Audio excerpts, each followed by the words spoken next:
ಓಂ ಶ್ರೀ ಜನಾರ್ದನಾಯ ನಮಃ. ಇವತ್ತು ನಮ್ಮ ಉಜಿರೆಯ ಕ್ಷೇತ್ರದಲ್ಲಿ ವಿಶೇಷವಾಗಿ ಬ್ರಹ್ಮಕಲಶದ ತಯಾರಿಗಳು ನಡೀತಾ ಉಂಟು. ನಾವೆಲ್ಲ ಅದರಲ್ಲಿ ಆ ಪುಣ್ಯ ಕಾರ್ಯದಲ್ಲಿ ಭಾಗಿಗಳಾಗುತ್ತಾ ಇದ್ದೇವೆ. ಅದು ನಮಗೆ ಅದೊಂದು ಸೌಭಾಗ್ಯ. ಯಾಕೆಂತ ಹೇಳಿದರೆ ಊರಿನ ಬ್ರಹ್ಮಕಲಶ ಅಂತ ಹೇಳುವಾಗ ಒಂದು ರೀತಿಯ ಸಂಭ್ರಮ, ಸಡಗರ ಮತ್ತು ಆ ಕ್ಷೇತ್ರದ ಬಗ್ಗೆ ಇರುವಂಥ ಸಂಬಂಧಗಳು ಈಗ ಪ್ರಕಟಗೊಳ್ಳುತ್ತದೆ. ಹಾಗೆ ನಾನು ಕೂಡ ಈ ಉಜಿರೆ ಕ್ಷೇತ್ರದಲ್ಲಿ ಹೆಚ್ಚು ಕಮ್ಮಿ ಒಂದು 35 ವರ್ಷಗಳಿಂದ ಇಲ್ಲಿ ನನ್ನ ಈ ಉದ್ಯಮವನ್ನು ಸ್ಥಾಪನೆ ಮಾಡಿ ಬೆಳೆಸ್ತಾ ಬಂದಿದ್ದೇನೆ. ಹಾಗಾಗಿ ಉಜಿರೆ ಅನ್ನುವಂಥ ನನಗೆ ಬಹಳಷ್ಟೊಂದು ಅತ್ಯಂತ ಪ್ರೀತಿಯ ಊರು ಮತ್ತು ಕ್ಷೇತ್ರ ಕೂಡ. ಹಾಗೆ ಈ ಕ್ಷೇತ್ರದಿಂದಾಗಿ ಉಜಿರೆ ಜನಾರ್ದನ ಸ್ವಾಮಿ ದೇವರು ನಮಗೆಲ್ಲರೂ ಕೂಡ ಈ ಉಜಿರೆಯ ಭಕ್ತಾದಿಗಳಿಗೆ ಬೇಕಾದಷ್ಟು ನೆಮ್ಮದಿಯನ್ನು, ಸುಖವನ್ನು ಮತ್ತು ಎಲ್ಲ ರೀತಿಯಲ್ಲೂ ಕೂಡ ಒಂದು ಈ ಉಜಿರೆಯ ನಿವಾಸಿಗಳಿಗೆ ಅನುಗ್ರಹವನ್ನು ಕೊಟ್ಟಿದ್ದಾನೆ. ಇವತ್ತು ನಮ್ಮ ದಿವಂಗತ ವಿಜಯರಾಘವ ಪಡ್ವೇಟ್ನಾಯರು ಈ ಸಂದರ್ಭ ಇಲ್ಲ. ಆದರೆ ಅವರ ಒಂದು ರೀತಿಯ ನಗುಮುಖ ಮತ್ತು ಅವರ ಜನಗಳಿಗೆ ತೋರಿಸುವಂತಹ ಪ್ರೀತಿ ಇವತ್ತು ಕೂಡ ನಮಗೆ ಅದು ಕಾಣ್ತಾ ಉಂಟು.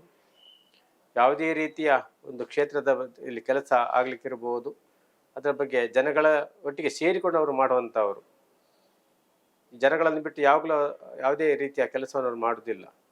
ಜನಗಳಿಗೆ ಒಂದು ರೀತಿಯ ವಿಶೇಷವಾದಂತಹ ಪ್ರೀತಿಯನ್ನು ತೋರಿಸಿ ಅವರನ್ನು ಕೂಡ ಸೇರಿಸಿಕೊಂಡು ಯಾವುದೇ ರೀತಿಯ ಕಾರ್ಯಕ್ರಮ ಇರ್ಬೋದು, ಬ್ರಹ್ಮಕಲಶ ಇರ್ಬೋದು, ದೇವಸ್ಥಾನ ಕಾರ್ಯಕ್ರಮ ಇರ್ಬೋದು, ಯಾವುದೇ ರೀತಿಯ ಕಾರ್ಯಕ್ರಮಗಳನ್ನು ಜನಗಳನ್ನು ಸೇರಿಸಿ ಬಹಳ ಪ್ರೀತಿಯಿಂದ ಅವರು ಅದನ್ನು ನಮ್ಮನ್ನೆಲ್ಲ ಜೊತೆಗೂಡಿಕೊಂಡು ಮಾಡುತ್ತಾ ಬಂದವರು. ಅವರ ಆಶಯದಂತೆ ಇವತ್ತು ವಿಜಯ ಗೋಪುರ ಇವತ್ತು ಬಹಳ ಚಂದವಾಗಿ, ಸುಂದರವಾಗಿ ಒಂದು ಮೂಡಿ ಬಂದಿದೆ. ಅದು ಅವರ ಕನಸಿನ ಕೂಸು. ಅದನ್ನ ಅವರ ಮಗನಾದಂತಹ ಶರಕತ್ನ ಪಡ್ವೇಟ್ನಾಯರವರು ಬಹಳ ಒಂದು ರೀತಿಯ ವಿಶೇಷವಾದಂತಹ ಅದಕ್ಕೆ ಗಮನವನ್ನು ಕೊಟ್ಟು ಎಲ್ಲರನ್ನು ಸೇರಿಸಿಕೊಂಡು ಬಹಳ ಒಂದು ವಿಶೇಷವಾಗಿ ಮೂಡಿ ಬರುವ ಹಾಗೆ ಮಾಡಿದ್ದಾರೆ.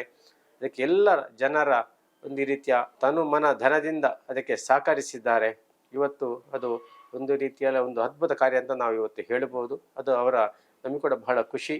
ಆ ಪಡ್ವೇಟ್ನಾಯರ ಕನಸು ಏನಿತ್ತು ಅದು ಇವತ್ತು ನನಸಾಗ್ತಾ ಉಂಟು ಅಂತೇಳಿ ಬಹಳ ನಾವು ಕೂಡ ಖುಷಿಯನ್ನು ಪಟ್ಟಿದ್ದೇವೆ. ನಮ್ಮಲ್ಲಿ ಈಗ ವಿಶೇಷವಾಗಿ ದಿಶಾ ಒಂದು ಫುಡ್ ಪ್ರಾಡಕ್ಟ್ ಅಂತ ನಮ್ಮ ಪ್ರಥಮವಾಗಿ ಪರಮಪೂಜ್ಯ ಕಾವಂದರ ಆಶೀರ್ವಾದ ಮತ್ತು ಶ್ರೀ ಹರ್ಷೇಂದ್ರ ಕುಮಾರ್ ಅವರ ಒಂದು ಅಮೃತ ಹಸ್ತದಿಂದ ನಮ್ಮದು ಪ್ರಾರಂಭ ಆದದ್ದು. ಅದು ಧರ್ಮಸ್ಥಳ ಪಕ್ಕ ಇರುವಂಥ ಕನ್ಯಾಡಿಯಲ್ಲಿ.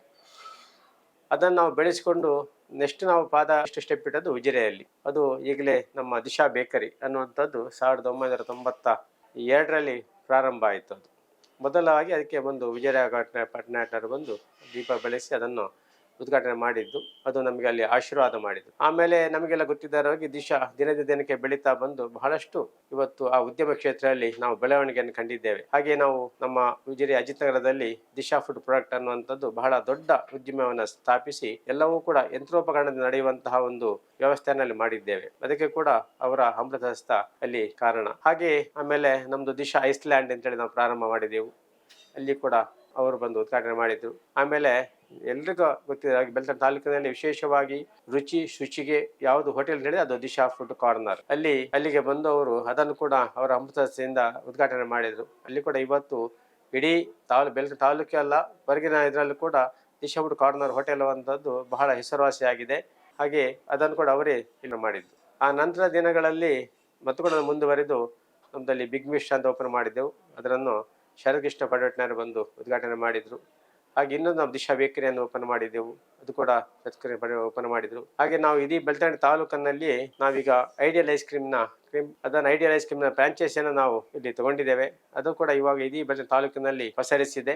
ಅದನ್ನು ಇನ್ನೂ ಕೂಡ ವಿಸ್ತಾರವಾಗಿ ನಾವಿವಾಗ ಚಿಕ್ಕಮಗಳೂರು ಡಿಸ್ಟಿಕ್ ಕೂಡ ಅದನ್ನು ಪಸರಿಸಿ ಇಡೀ ಚಿಕ್ಕಮಗಳೂರು ಡಿಸ್ಟಿಕ್ ಅಲ್ಲಿ ನಾವು ಅದನ್ನು ಐಡಿಯಲ್ ಐಸ್ ಕ್ರೀಮ್ ನಾವು ಸಪ್ಲೈ ಮಾಡ್ತಾ ಇದ್ದೇವೆ. ಇದಕ್ಕೆಲ್ಲ ಹೆಚ್ಚಿನ ಅಂಶ ಆ ವಿಜಯರಾಘವ ಅಂತಹ ಒಂದು ಅಮೃತ ಹಸ್ತ ನಮಗೆ ಕಾರಣ ಅಂತ ಹೇಳ್ಬೋದು. ಅವರ ಆಶೀರ್ವಾದ ಈ ಉಜಿರೆಯಲ್ಲಿ ದಿನದಿಂದ ಬೆಳೆಯಲಿಕ್ಕೆ, ನಮ್ಮ ಉದ್ದಿ ಬೆಳೆಯಲಿಕ್ಕೆ ಅವರು ಬಹಳ ಕಾರಣಕರ್ತರು. ಮತ್ತೆ ನಮ್ಮ ದಿಶಾ ಅನ್ನೋದು ಅವಳಿಗೆ ಪ್ರೀತಿಯ ಒಂದು ಹೆಸರು ಕೂಡ. ಅದಕ್ಕೆ ಸದಾ ನಮಗೆ ಆಶೀರ್ವಾದ ಮಾಡ್ತಾ ಇದ್ರು. ಎಲ್ಲಾ ಇದನ್ನು ಕೂಡ ನಮಗೆ ಪ್ರೋತ್ಸಾಹಿಸಿ ನಮಗೆ ಅವರು ನಮ್ಮೊಟ್ಟಿಗೆ ಸದಾ ಕಾಲ ಇರ್ತಿದ್ರು ಅಂತೇಳಿ ಬಹಳ ಖುಷಿ ಪಡ್ತೇನೆ. ಇವಾಗಲೇ ನಾನು ಹೇಳಿದ ಹಾಗೆ ಒಂದು ದಿಶಾ ಬೆಳೆದಕ್ಕೆ ಸ್ವಾಮಿ ಮೊದಲ ಕಾರಣ.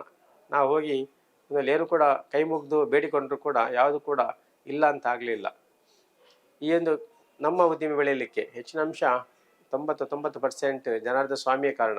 ನಾವು ಯಾವುದೇ ಒಂದು ಕಾರ್ಯಕ್ರಮ ಶುರು ಮಾಡಿದ್ರು ಕೂಡ ಅವರಿಗೊಂದು ಹಣ್ಣುಕಾಯಿ ಇಟ್ಟು ಪ್ರಾರ್ಥನೆ ಮಾಡಿ ಆಮೇಲೆ ಕಾರ್ಯಕ್ರಮನ ಪ್ರಾರಂಭಿಸಬಹುದು. ನಮ್ಮ ಪುರೋಹಿತರು ಹಾಗೆ ಸೂರಿಗೆ ಜನ ದೇವಸ್ಥಾನಿಗೆ ಒಂದು ಹಣ್ಣುಕಾಯನ್ನು ಇಟ್ಟು ಆಮೇಲೆ ಯಾವುದೇ ರೀತಿಯ ನಾವು ಪ್ರಾರ್ಥನೆ ಮಾಡಿ ಮುಂದೆ ಹೋಗುವಂಥದ್ದು. ಹಾಗಾಗಿ ಶಂಶ ಜನಾರ್ದನ ಸ್ವಾಮಿ ಅನುಗ್ರಹ ಸದಾ ನಮ್ಮ ಮೇಲೆ ಇರಲು ಉಂಟು ಅಂತೇಳಿ ನಾನು ಭಾವಿಸ್ತೇನೆ.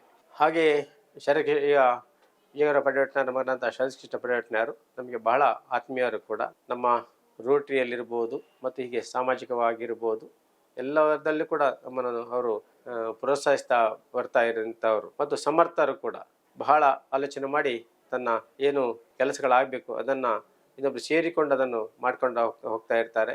ಈಗಿನ ಅವರ ಕನಸು ಏನುಂಟು ವಿಜಯಗೋಪುರ ಮತ್ತು ಅದೊಂದು ಸೌಭಾಗ್ಯ. 12 ವರ್ಷಗಳ ನಂತರ ಇವಾಗ ನಮ್ಮ ಬ್ರಹ್ಮಕಲಶಗಳ ಪೂಜೆಯಲ್ಲಿ ನಡೀತಾ ಉಂಟು. ಅವರ ನೇತೃತ್ವದಲ್ಲಿ ಬಹಳ ಅಚ್ಚುಕಟ್ಟಾಗಿ ಬಹಳ ವ್ಯವಸ್ಥಿತವಾಗಿ ಬಹಳ ಸುಂದರವಾಗಿ ಅದನ್ನು ಮೂಡಿ ಬರ್ತಾ ಉಂಟು. ಅದಕ್ಕೆ ಅವರ ಸಮರ್ಥ ಶರತ್ಕೃಷ್ಣ ಪರ್ಯಟನರ ಸಮರ್ಥ ನಾಯಕತ್ವ ಕಾರಣ ಅಂತ ಭಾವಿಸ್ತೇನೆ. ಹಾಗೆ ಈ ಸಲ ಕೂಡ ಹೋದ ಸಲ ಪುನರ್ವಸಲ್ಲಿ ಕೂಡ ನಾನು ಅನ್ನ ಸಂತರ್ಪಣೆಯ ಸಂಚಾಲಕನಾಗಿದ್ದೆ. ಈ ಸಲ ಕೂಡ ನನಗೆ ಅವಕಾಶವನ್ನು ಕೊಟ್ಟಿದ್ದಾರೆ. ಅದನ್ನು ಕೂಡ ಸಮರ್ಥವಾಗಿ ಮಾಡುವಂತಹ ಒಂದು ಅನುಗ್ರಹ ಭಗವಂತ ನನಗೆ ಕೊಡಲಿ ಅಂತೇಳಿ ಸಂದರ್ಭದಲ್ಲಿ ನಾನು ಪ್ರಾರ್ಥಿಸ್ತೇನೆ.